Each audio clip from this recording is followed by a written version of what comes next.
Hi, everyone. Good afternoon, and welcome to today's InDiCo-Global webinar. My name is Aletta, and I'm part of the InDiCo-Global communications team at Martel Innovate. And I'll be your host for the next few minutes before I hand it over to our colleagues at Etsy. Um, Thank you so much for making the time to join us today. We have participants from across Europe and Latin America, which is a fitting reflection of what the session is going to be about. Uh, our webinar today, how standards can pave the way towards the right to access information, focuses on open data, interoperability, and digital government in Latin America.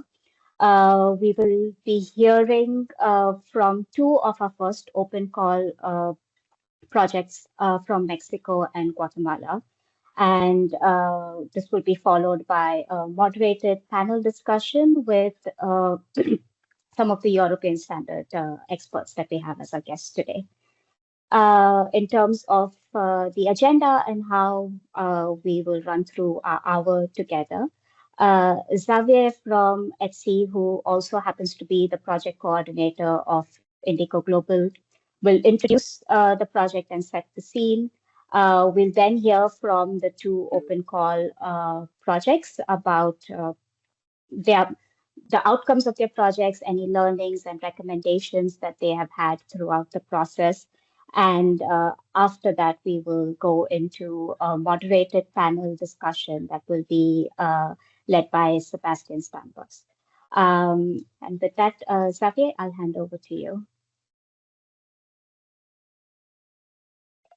Thank you, Aletta, for the introduction.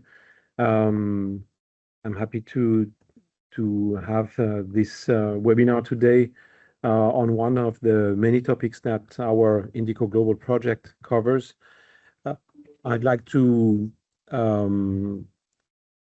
give a very brief presentation about what the InDiCo-Global project is, and to then kind of set the stage for today's discussion.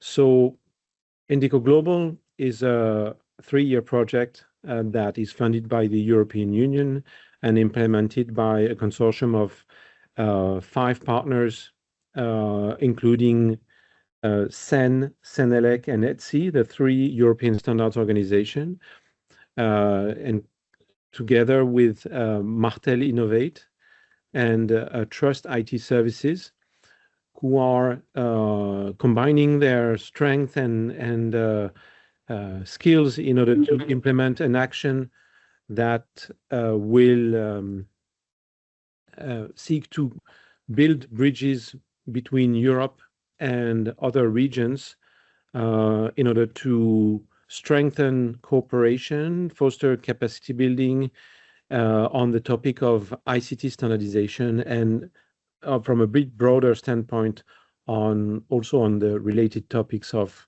let's say policy and regulatory aspects related to digital.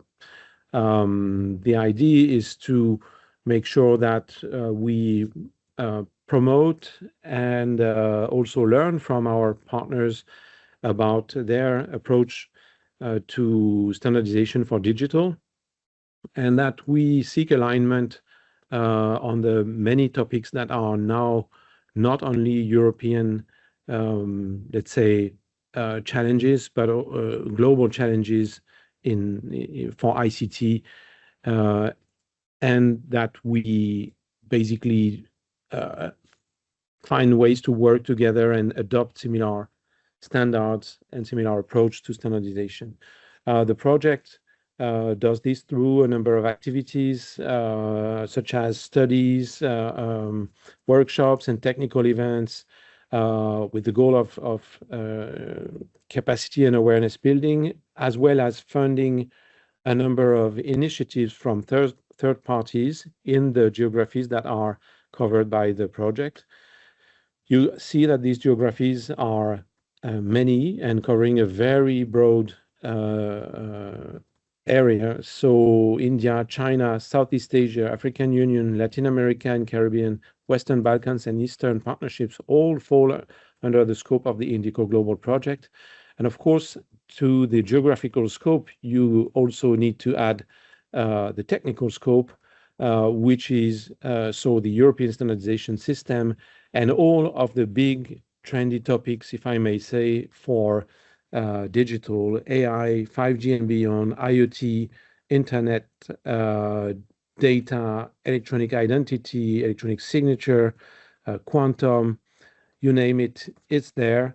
And all of this also includes the cybersecurity aspect, which is a horizontal element.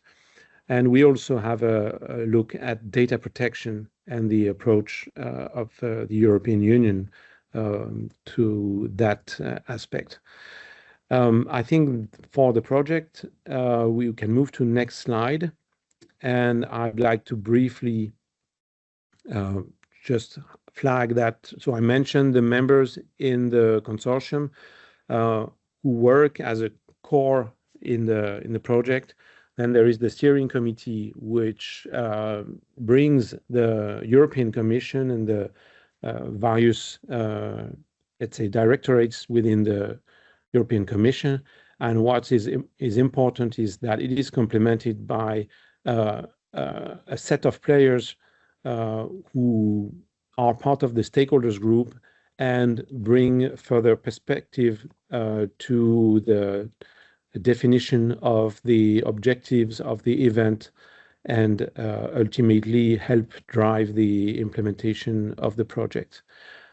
I think that's it for the project. I'd like to say a few more words on today's topic, actually. And we are going to talk about open data.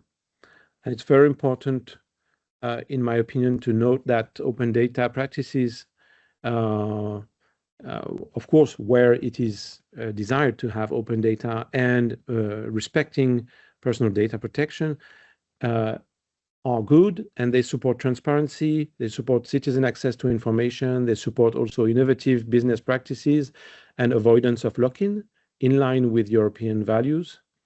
However, open data as a concept does not come with a guarantee of data interoperability, nor even the guarantee that data can be understood and therefore be usable. Also, there is no guarantee that the protocols used to access data or the interfaces used to access data are going to be harmonized. So open data as, let's say, an intent without a strong technical vision and foundation is bound to foster fragmentation. I'm being maybe overly dramatic here, but that is to say that standards will play a key role in ensuring that the data which is made available will actually be provided in formats that can be understood and through interfaces that are documented. In the end, that means that if we adopt common formats, it is a key element to enabling reuse and build services and businesses on top of the available data, ultimately to serve citizens and the society at large, research and economy.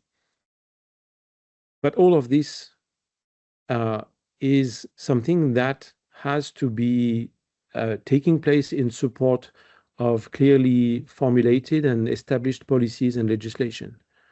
Because we know that there is work that is needed both at the political and technical levels in order to create this alignment and this harmonization that we are looking for, not only locally, but also in regions or between countries, because these bridges that we need between the expert communities is ultimately the instrument that will support the technical alignment that is required to deliver interoperability. We will discuss further the various later the various layers of interoperability. And what I want to say at the conclusion before we hand it over to our speakers is that the InDiCo-Global project and the initiatives that are funded through its open calls is one of the instruments allowing to share and learn, to connect communities, and to foster alignment. And so we have today two representatives from these open call beneficiaries who are here to share insights on how the open data practices are considered in geographies outside of the European Union, and how some of these best practices that we have in Europe can be of help, let's say, in their geographies. And so we'll be learning from their results and lessons learned. Thank you. And I would like to hand over to Julio Herrera from an organization called Red Ciudadana in Guatemala. And he will tell us about the project that was run recently through the InDiCo-Global project. Thank you very much. Thank you very much for inviting me. Good morning, good afternoon, depending where you are. It's a pleasure to see you and to talk about this. Thank you for the invitation. As you, Xavier already mentioned, my name is Julio Herrera. I'm the executive director of Red Ciudadana in Guatemala, which translates in English as Citizens and Network. And today I will share our lessons learned of the work we did with the project European Digital Standards into practical implementation and what we have learned in the process. I will share my screen. One second. Can you confirm me you can see my screen, please? Yes. Thank you so much. So as I mentioned, I'm from Red Ciudadana. We're a nonprofit organization in Guatemala, has been working in the past 15 years promoting digital transformation, citizen participation, transparency, accountability through all Guatemala and Central America. And the 15 years we have worked and partnered a lot as well with government. We see and we try to seek for multi-stakeholder alliances. We think when we have alliances like this, we have better chances to create impact in our communities and in our work, and especially regarding accountability, transparency, and the use of technology, open data, and innovation. Today, I will talk about how standards can pave the way towards the right access to information. So I want to talk a little bit about the project, what we have done in the past months, and we've been working, and what we have learned through this whole experience. So in Guatemala and across Latin America, digital transformation is not a technology problem at the moment. It's more a systems problem. We face fragmented systems, limited interoperability with data governance.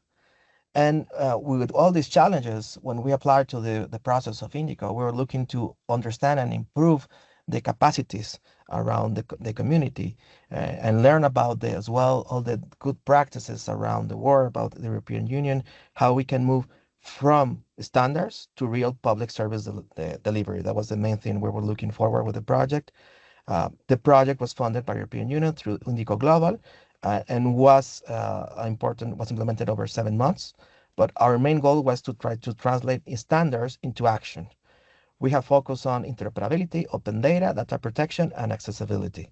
So why this matters? Because as mentioned, we have fragmented systems in Latin America and Guatemala, especially limited interoperability. And we talk about this with citizens. We have to do the same process, the same treatment, and they ask us, government asks us for the same thing several times through all a different process. We have weak data governance. We don't have institutions that lead. We don't have clear laws. So for us, the European Union standards were opportunity to try to translate this into action. As mentioned, we were a 7-month project funded by the European Union, InDiCo-Global, and enhancing digital government in Guatemala through European standards. That was the project focus. And so we started looking and as a good practice and all the work, excellent work that was done in the European Union regarding the European interoperability framework, the GDPR regarding data protection, the DCAT regarding open data, OCDS as a standard of open contracting data publication, and as well accessibility standards mainly. And our approach was very intentional. We tried to combine 4 elements. The first one was research. We tried to dig up and have a profound understanding of how these standards work, how we can learn and how we can replicate, as well, of course, adapting this. I will talk a little bit more about this, but how we can replicate this in Guatemala and see how we can improve the work. Second, capacity building. It was very important for us in the project through all the process to start with sensibility, try to create more awareness of public officers civil society, academia, and even media about this, the importance, and create capacity through workshops, through trainings. We try to promote this as well from dialogues, physically and digitally, to try to create more spaces so we can talk about this and to promote capacity building. The third, an important thing, especially in countries like Guatemala, that is very legal, we cannot move or we cannot create a public innovation without a legal framework, was to think about frameworks, try to think about laws, policies, how we can try to promote this type of standards in Guatemala. So it was very important to start creating as soon as drafts and hopefully implement them and approve laws that can change the world. And of course, real pilots that can help us as well to create confidence, to reduce fear or create more trust as well, and to see real change. So transformation only happens when we have policy, people, and technology, right? It's the three pillars for transformation, and that's how we can move together. So that's important thing of our approach. As part of our implementation, one of our main insights was this: standards cannot be copied, they must be adapted. So we try to translate this after the research. We learn a lot of different things, but laws are different in our countries, community, society works different. And some things that work perfectly in Estonia, for example, or in other countries, European Union, are not that easily received in countries Latin America and especially in Guatemala because we have different laws, different traditions, different cultural views. So we try to translate this into, for example, the interoperability framework into a national framework that can allow coordination between institutions and that allow can move forward. Regarding data protection, we try to create policy proposals to try to make this thing easier to try to implement from different places. Regarding open data, we try to promote as well this open data and real data structures. We have a policy in Guatemala and want to promote the strengthening of this work. And regarding as well in pilots, we implemented three pilots of expert in Guatemala with institutions that allow us to experiment, if what is going on around the world can be implemented in Guatemala. So we try not just to be theory, just trying to have this implementation around the work we did. In terms of results, we train over 950 public officials. We supported five institutions in interoperability implementation with three real using exercises around this and around 9,050 citizens interaction, right? Trying to create a systemic change with this type of project, try to promote as well capacities, try to have this conversation. Before the project, we talk about the interoperability, but after this, I think we got and raised the question a little bit harder for public opinion to think about how we can move forward, data protection as well, cybersecurity. We start to move the agenda of digital transformation. Julio? We develop, Julio, can you hear me? sorry. Yes, we can hear you, but are you still trying to share your slides? We don't see the recent slides. Just checking. Sorry, let me try to share again. I don't know what happened. The audio is great. So Can you see my presentation? My yes, slides? now it's back. Yes, but not in full Ah, screen yet. I have so beautiful pictures I wanted to show you. Hope you had a chance to see it of some of the events we had thanks to the project. Um, so can you see I was here enough over here? Yes, can you see the slide? Yes, works. Thanks a lot. And sorry for interrupting. No, thank you so much for telling me. So that's a little bit about the results. We tried to create systemic change and try to promote the implementation. We created some drafts about this potential public policies. One of the most consolidated, I think, was interoperability framework based on legal, organizational, semantic, and technical view.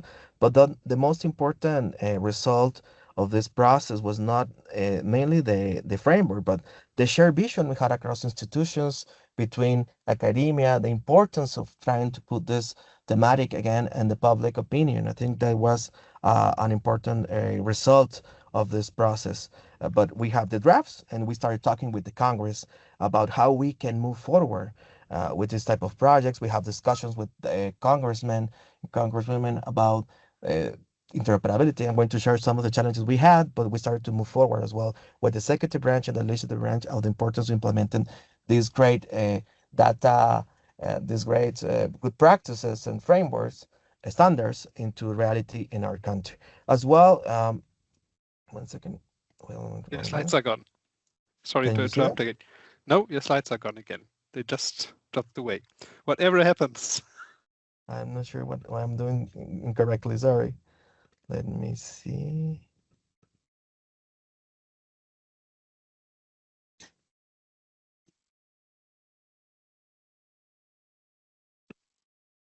There? Yes, works. Thanks. Thank you. Working through this and trying to connect a lot more with the executive branch and the government, we realized that one of the main lessons we learned through all the processes, technology alone is not enough. Without legal frameworks, transformation cannot scale. So we try to promote and support the three laws: data protection, cybersecurity, digital infrastructure, and as well promoted the interoperability. But it was hard without these legal frameworks because we have nothing in the country. And it was very important to start moving and having this discussion with congressmen. This is the picture on the right. You can see a congressman with the commission of technology trying to promote this process and try to show as well some of the pilots we have to show them that you can things can be real, right? And these the threats we have. So try to move from pilots to systems. And closing part, the 5 lessons learned in all this process was through all the project is, well, adaptation matters. We need to, as well, we learn about the standards and we have this great point of view from the research and how we can do it, but it was important to adapt them to have a more clear understanding how we can implement it in our country, in Guatemala. Second, capacity matters as well, how we can create more people aware of these important issues about the standards. More people is going to move forward these standards around our countries. So it's important to build capacity. 3, institutions are important. They lead. We have to improve or strengthen the governance we have, inclusion as well. It's important to include more people in this type of discussion, and as well as connected to capacity development, because if they don't understand what data protection means and what are the potential dangers about this, they cannot have a good discussion. And so it's important for us to create capacity building so we can include more organizations, more people that historically have been excluded for different barriers around this. And last but not least, standards. Governance is important. Governance, without a governance, we're not going to have any impact on this, and we can move forward. So we learn a lot through the standards, so we can create a better work around this. And as well, as a matter of conclusion, for us, standards were the beginning and the main point that helped us to have this vision. But standards are not just documents, right? They are tools for transformation. They can help us to have a great vision, to have a clear idea, to have the spirit. Combined with capacity, governance, and implementation, we can really transform how governments can serve to citizens. So I really thank you so much for the opportunity to be here and for be part of this project. It was great to try to promote the digital standard from the European Union and implement it in Guatemala. Of course, it's a important work we have to do in the long. I think we implemented this and created a systemic interest around this. And definitely standards can help us move forward and create a transformation in Guatemala and in the region. Thank you so much.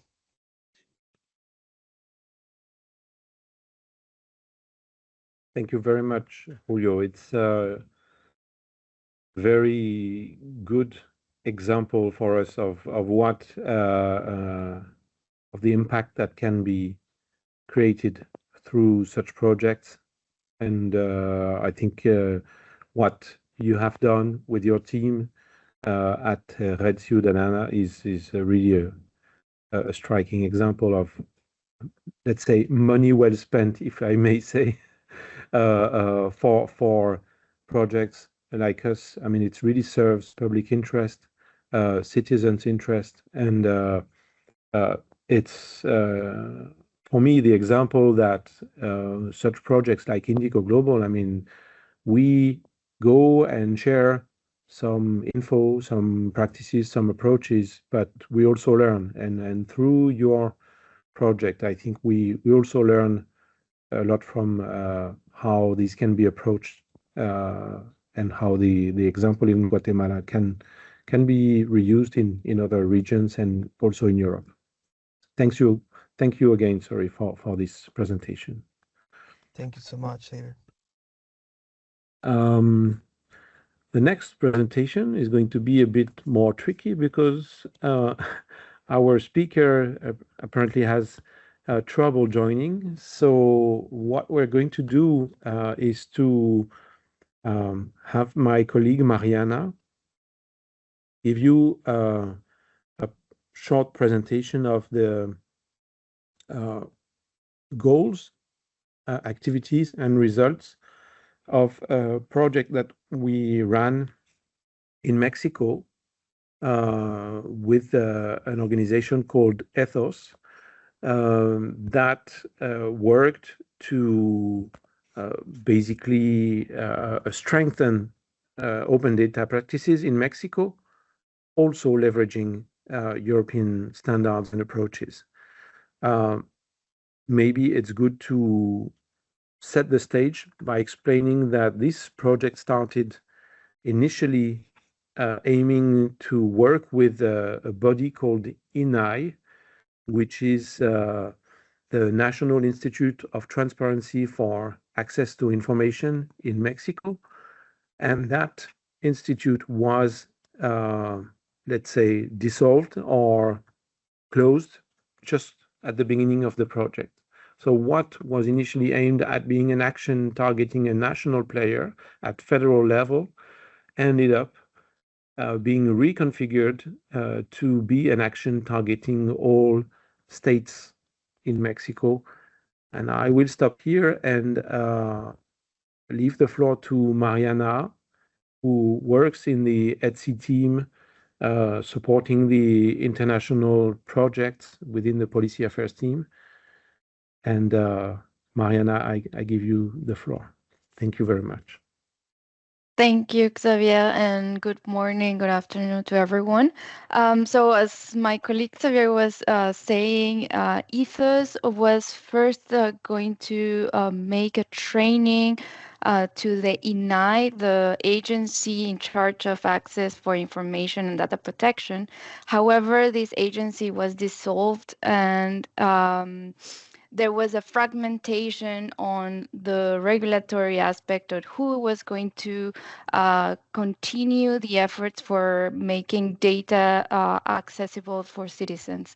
And therefore, they conducted a workshop of 3 days to the Agency for Digital Transformation and Telecommunication, which is a federal body, and that it's coordinating an open data platform that englobes all the different federal agencies and public institutions, 308.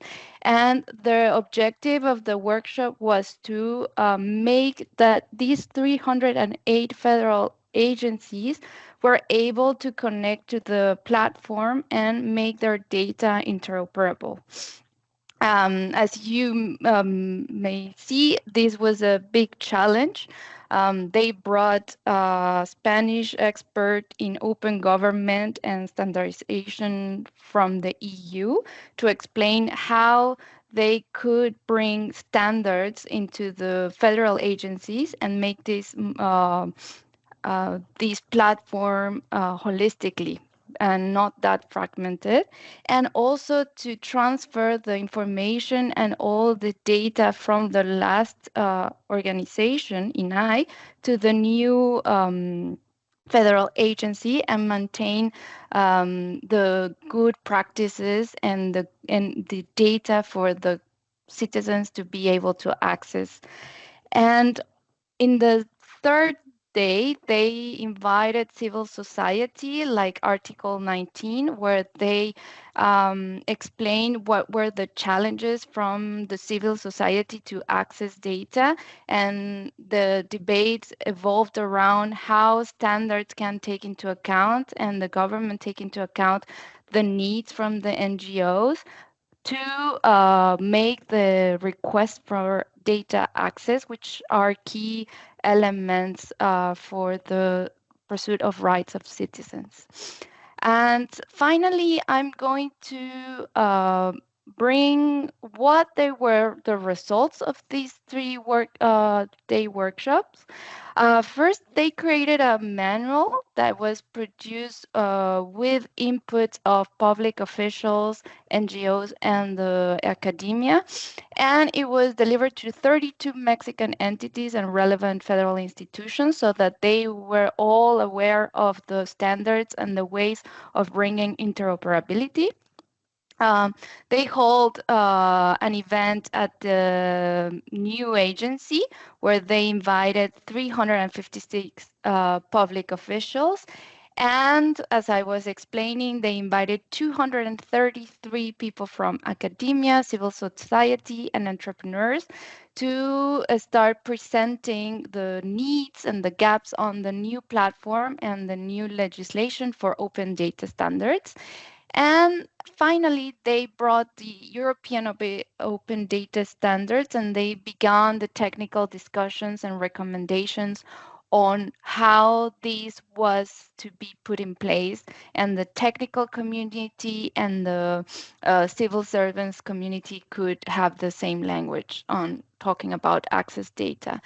And finally, and the most important, is the National Open Data Observatory, where they established a consolidated network promoting and improving this discussion to make a reality of the open data platform and connection with all the 308 federal agencies.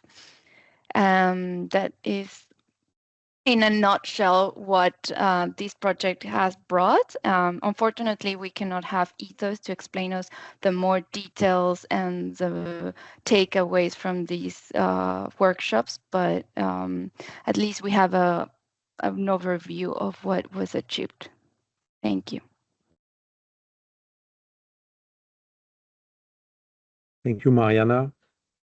I think now we are going to enter the more interactive part of the session. And I would like to give the floor to Sebastian. I hope I'm not butchering your name, Sebastian Steinbus, to continue this webinar with the more interactive part. Thank you. Thank you, Javier.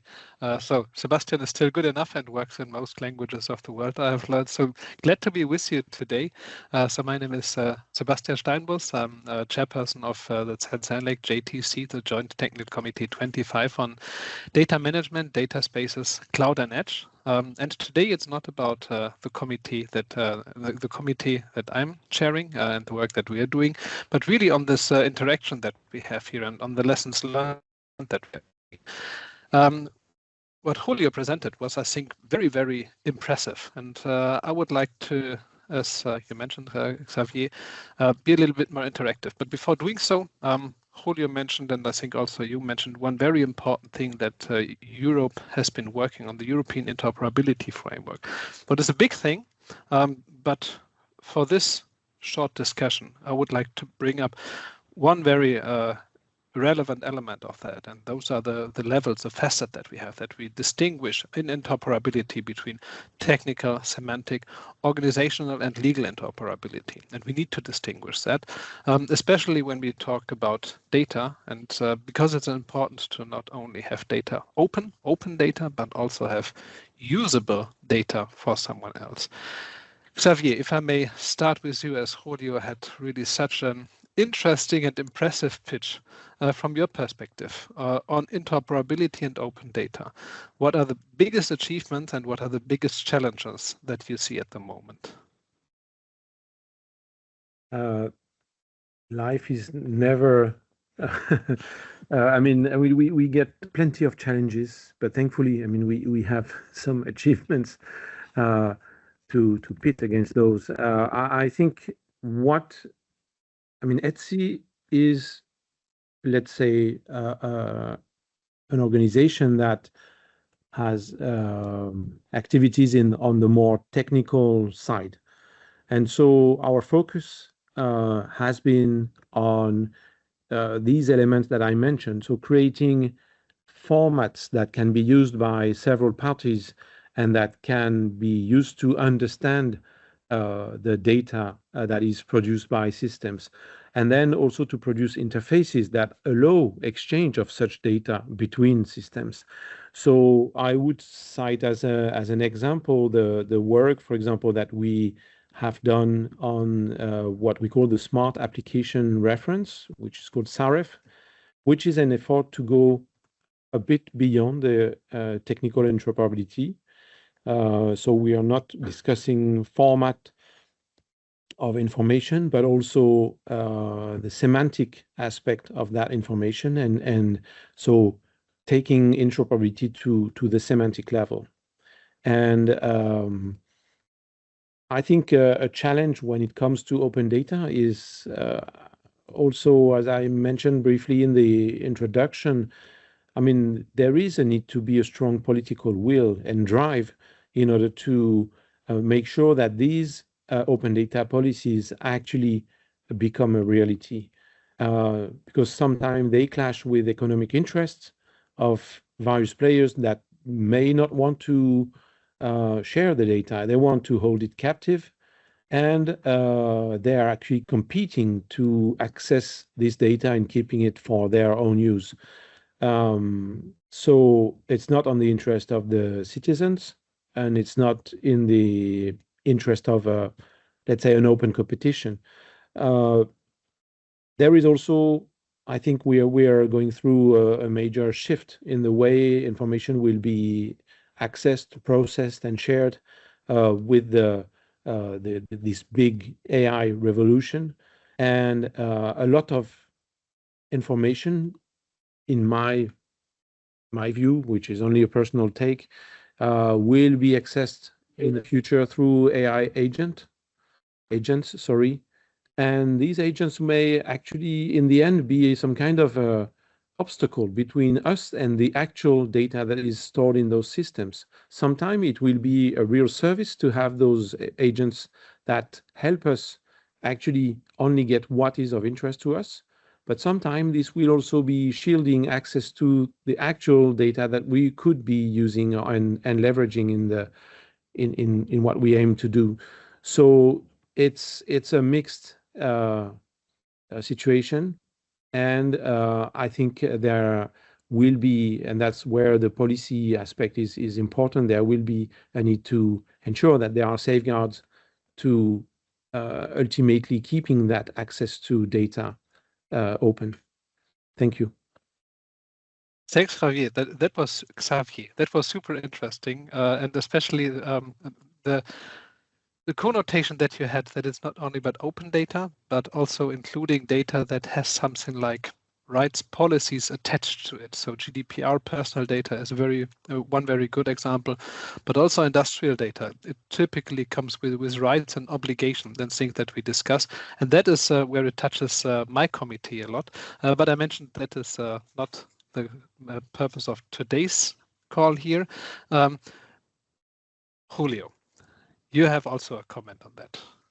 Sorry, I had a problem with the lights and energy, so I went out a little bit. But having a reaction, what Xavier said, totally agree what he's mentioning. I think definitely open data and these type of standards have more a vision of collaboration. So historically, they have been close, and it's not about just sharing the Excel or the PDF. It's about sharing and creating collaboration. So for us, trying to create that ecosystem is the tricky part, and I think the most important one, because of course we can have a portal that can have all this type of information, but it's important as well to create the culture of collaboration, the culture of promoting new ways of doing this.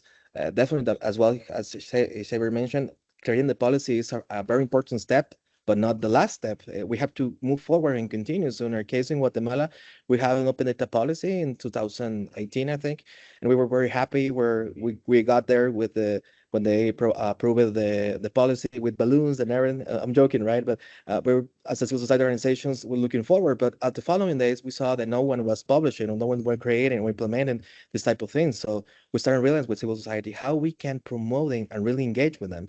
So we created some measures. We created the Open Data Index in 2019, sorry.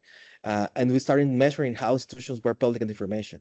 And that allowed us to push them and to make pressure to them so they can keep fulfilling the policy, right? Of course, not everyone published, but it was a way just to keep them on mind, on track, or as an audit, so they can try to keep this policy.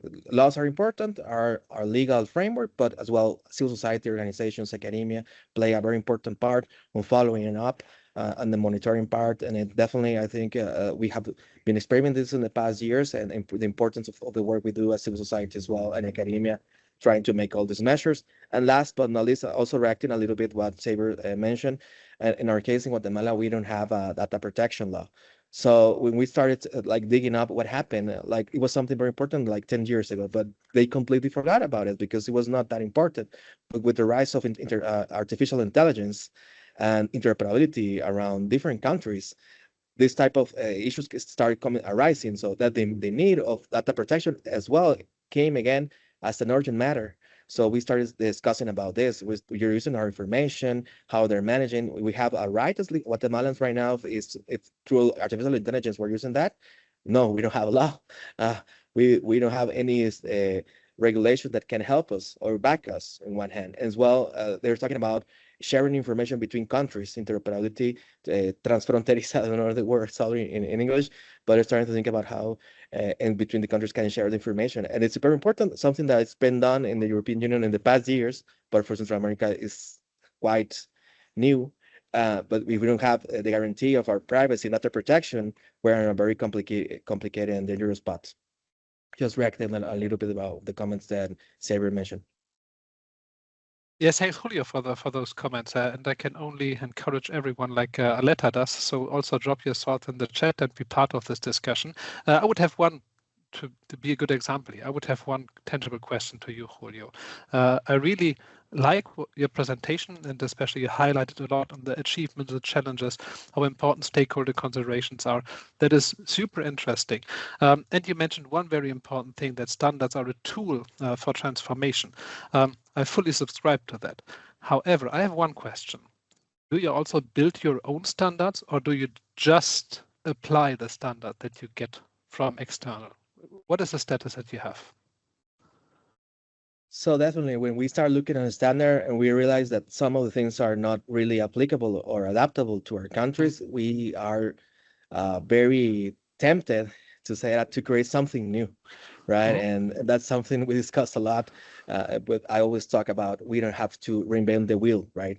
We just need to understand what needs to be adapted and how we can be adapted, not just recreate everything. So in countries like Guatemala, we are far behind. There are a lot of curves of learning, far behind from leading this type of things.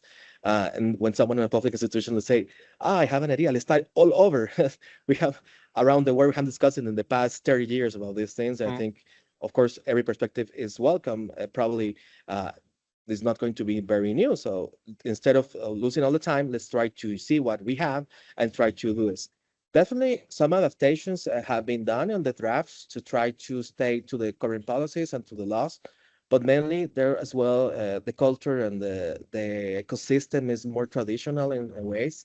For instance, one of the challenges we have, especially with data protection, is that some sectors don't want to have a regulation, because they have been operating in the past years without any laws or procedures that tells them how to do that, how to manage information. So they prefer to keep it that way. So we got a lot of barriers, and we confronted a lot of this point of view, especially from some sectors that traditionally have managed information from people. And one common thing happens in Guatemala when you acquire a service, a private sector, then at the following minute, you get a call from a different sector, a different service, saying, you might be interested in buying our system, how they got this information, how they change this information. There's nothing that we can do about it. So to respond to your question, definitely, we got a lot of discussions with lawyers and Congress advisors in Guatemala to see how we can adapt some of this, especially data protection. We try to focus a lot with the GDPR and to have this standard as something that can lead us and move forward. Of course, other sectors as well already accomplish and manage to provide these good practices because are regulated, especially the ones that have worked internationally or have these international solicitations, they have to be able to manage to accomplish, to be able to show them they can manage a GDPR as a good practice, because we don't have a law. But yeah, we have a lot of discussions between different sectors, and it was rough sometimes, especially with data protection, because as I said, some sectors don't want to this type of things be regulated, and sometimes they prefer to keep things going as they're right now. That's one thing that I think it's very important to say. Regarding some other things like interoperability, we think it's better if it's been promoted and coordinated by the executive branch, and not especially as a law.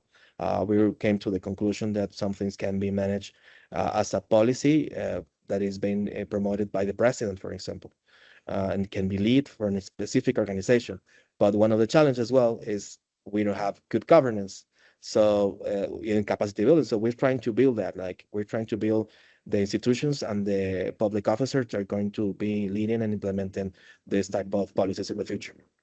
So for us, as a minor conclusion of the question, the project was very good because it helped us to provide like the basic and the grounds of the project, as well of the potential standards that can be pushed in the future. Yeah, thanks, Julio, for those insights. That's really super interesting. However, we have a third panelist that I would also like to involve a little bit in the discussion, and that is John Catchall. So glad to have you also here. I would like to stretch this a little bit, because it's also built a little bit one think. Yeah, thanks for muting. So, John, you need to unmute in a second. We're switching sound, so just a second. I'll wait a second. That sounds better. So,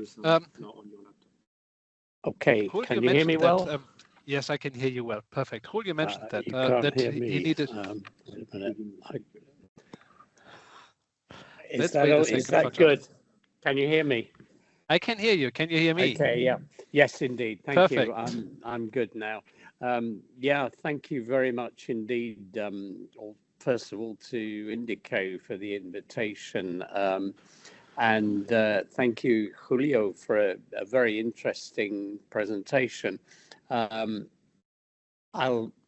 here on behalf of ANEC. Now, ANEC represents the consumer interests in European standardization. I'm actually representing them on SEN TC 465 on smart cities, where I'm convening a working group which is providing some proposals, at least, on services to citizens. So this is quite, the whole theme is quite relevant to that. Our perspective, I suppose, is, first of all, I think we'd be very welcoming to the sort of resources that have gone on the project in Guatemala. I recognize, of course, that in Europe we've had a lot of European policies on data protection, as well as the legislation. I think we've got a reasonable process, but in terms of areas such as AI, data protection, information security, or indeed accessibility, we do need a good voice in civil society to develop the standards that support the legislation and policies.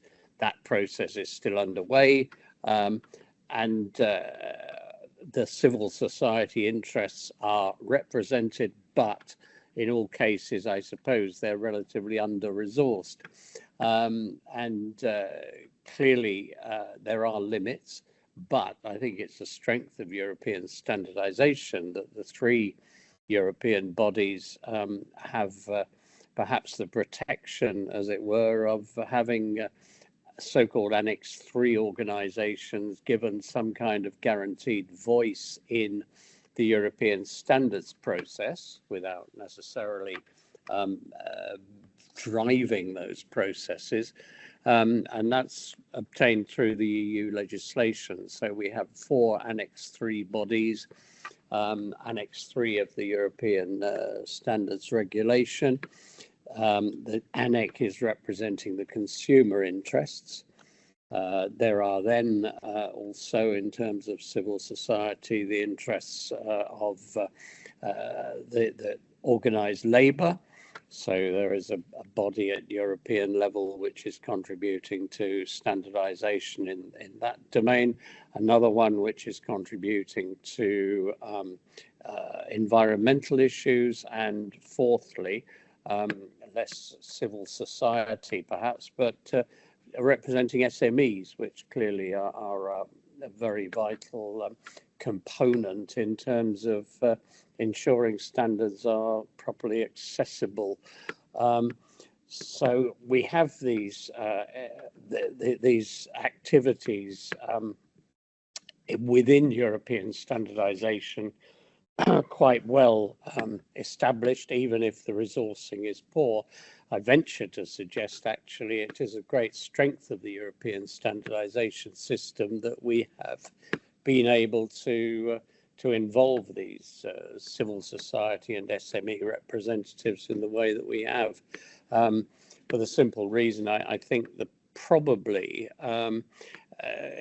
globally, and indeed in terms of national standardization in other areas of the world, for example in the US, that those voices are not so well heard.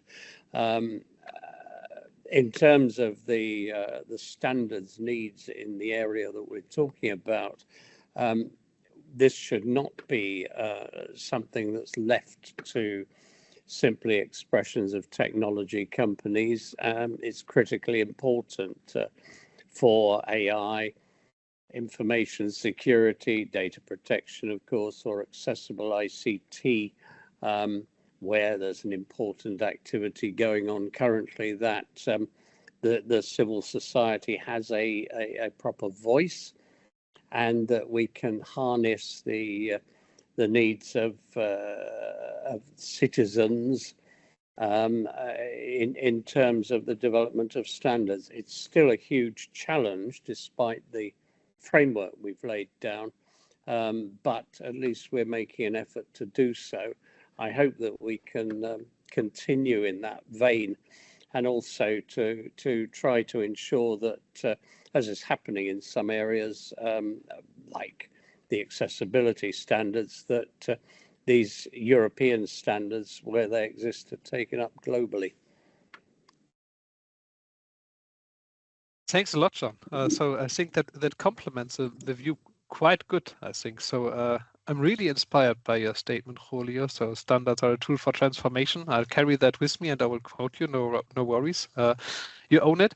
And I think we had some very good perspective on that. So of course, it's important to write and create standards, and it's important to have the right stakeholders to craft and create standards and to reach out. But it's also important to get them into application. You can write a good standard, but it's useless if it's not applied. And I think this was also one of the key lessons learned that I have heard during the presentations and the discussions here, that also the application, when also, and especially citizens and SMEs need to put those things into practice and need their voice to bring back if it's useful or not useful, so to continuously iterate over standards and improve them over time. So I enjoyed that discussion with you and your statements.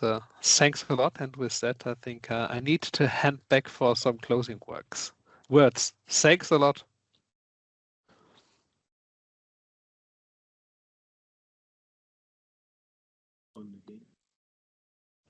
Okay. Thank you, Sebastian. You can switch your speakers. Thank you, Sebastian. Yes, indeed. Maybe too short an exchange. It's a very interesting topic, and very interesting what the right understanding, the right motivations can do to actually advance topics for the benefits of citizens, for the benefits of society and economy. We have, through this webinar, given you a short insight into the work of the InDiCo-Global project, and more importantly, the work of the organizations that InDiCo-Global partners with in order to fuel, let's say, some standards-powered transformation, if I may say, tweaking the Julio's statement. And we will be hosting more of these webinars, exploring the progress we have done in the InDiCo-Global project, but also a very important thing to keep in mind is that this kind of project intends to build bridges, to create connections between European players and actors in various countries in the world. Here in Latin America, for example, I'd like to quickly flag the fact that there is another project which is called GIST, which aims to establish an expert permanently in Colombia with some more means. So maybe, Julio, there will be a possibility through that additional project to maybe go and explain to the neighbors in the region what has been done in Guatemala, and it can maybe be a blueprint or benchmark for other maybe sister organizations you may have in Colombia that will seek to replicate your efforts. We are all working to create a wider standardization community and a wider community of users of standards. So I'd like to thank you again, Julio. Thank you, Sebastian. Thank you, John, for your contribution to this discussion.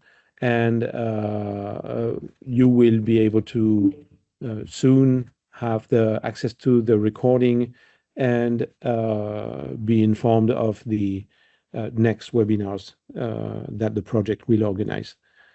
Thank you very much. And I think we can close for today. Thanks Thank all. you. Thanks for organizing. Take care. Thank you, Goodbye. everyone. Bye-bye. Bye.